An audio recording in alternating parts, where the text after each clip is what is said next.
permissible for women to speak publicly at an Islamic event? Say the question again, please. Is it permissible for a woman to speak publicly at an Islamic event? And where's this question coming from? From Sheffield, UK. Okay, Tayyip. Question is from Sheffield, UK. Is it permissible for a woman to speak publicly at an Islamic event? In general, I would say yes. In general. Are there details necessary and preferred? Of course. But the general rules, I would say yes. But it doesn't mean that that's an unrestricted answer.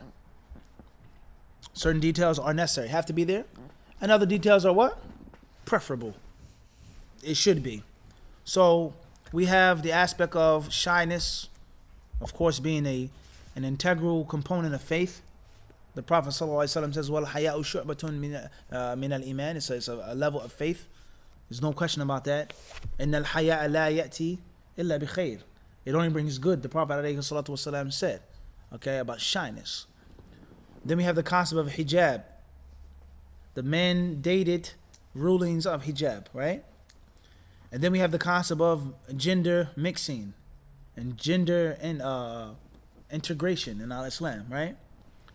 And then we have the concept of a woman's voice being an aura or not being an aura, right?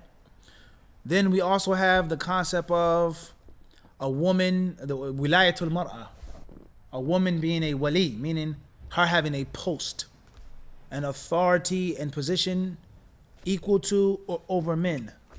That's an issue of discussion. So these issues have led different scholars to giving different fatwas and different ijtihads on this issue. I say no, a woman cannot speak at a public event because she can't be shy by talking. When you talk with your hands. You may become emotional. You may raise your voice. A woman cannot speak in public because hijab. She cannot show herself and present herself in front of men. Or because her voice is awra. Or because she cannot be teaching men, admonishing men. And a person who's a scholar, a speaker, a guest, has some type of status and authority over the people in the crowd, etc. And then there are others who look at those points and those details and may say the what? Exact opposite, with exclusions.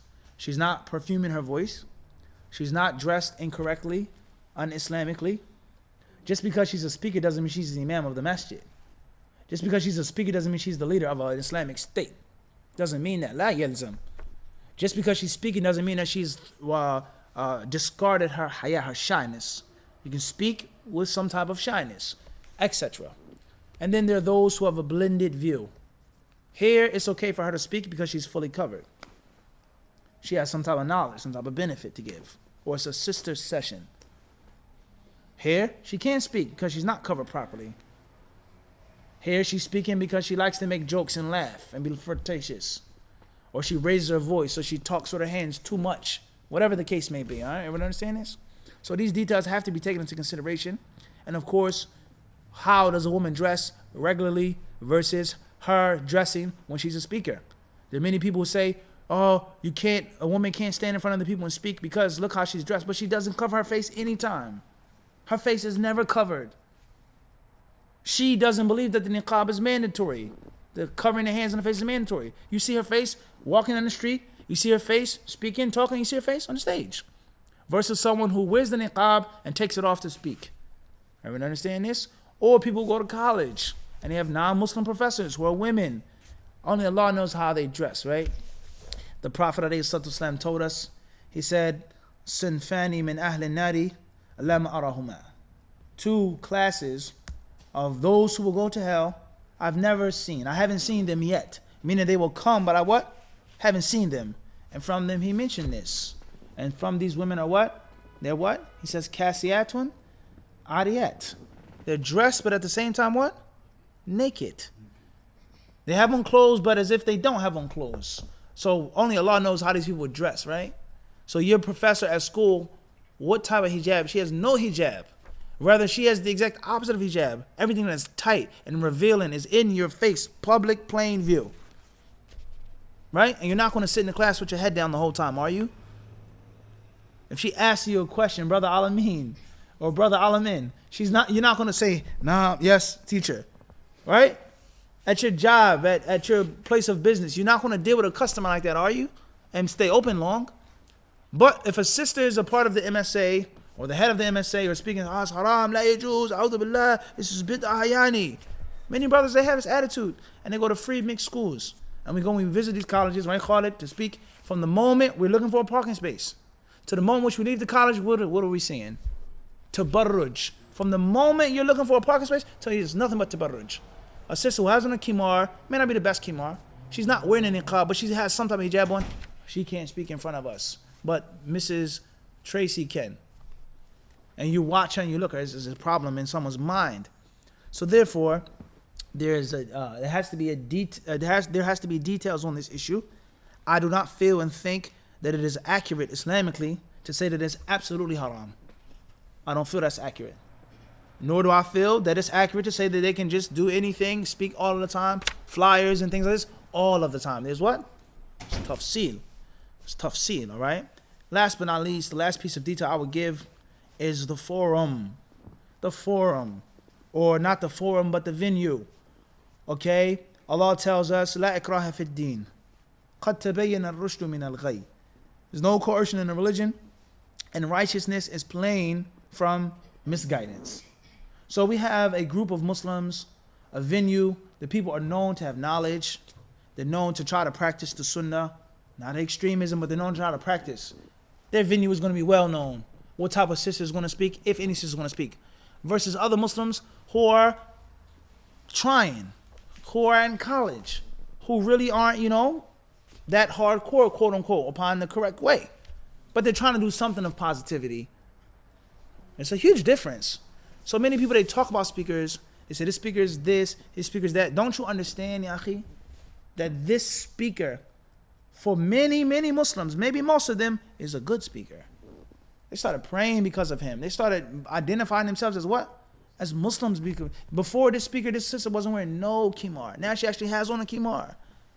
In light of Islamophobia, in light of being insecure. Oh, you're from the Middle East, you're an Arab, you're a Muslim. She's now wearing a kimar now. She's trying.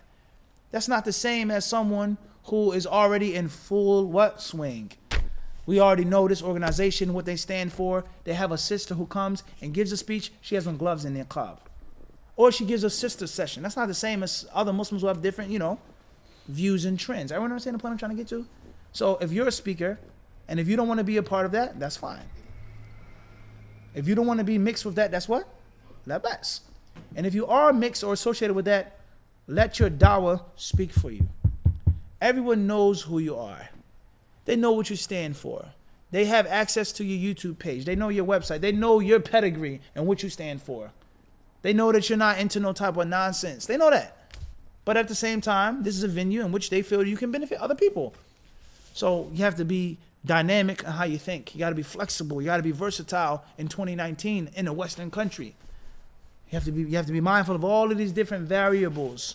And you may prevent yourself from benefiting people and from bringing good and guiding people by not being flexible and being too rigid and too stuck.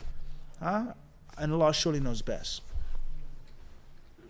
Anwar Ali from London. Assalamu alaikum. What are some clear signs that one should go study and be a full-time disciple? Question from London. What are the signs that a person should go study and be a full-time disciple? That you're asking this question. And that you're watching this channel every night, every day, on a different time zone, in a different country, different continent. That's a proof, inshallah, that you love knowledge. Inshallah ta'ala. So if you love something, pursue it. If you love something, chase after it. Because the people of the dunya, they love the dunya. And that's why they what? They chase it. And they'll spend millions and billions of dollars to make the biggest bombs to protect their dunya and their values. So therefore, you have to chase what you love. You shouldn't ask the question. If you know you have the ability and the desire, bismillah. Go seek it, inshallah. Initials FA from East Flanders, Belgium. If the prayer is being prayed and a latecomer comes and says salam while coming in, should someone in the Jama'ah make a gesture responding to him?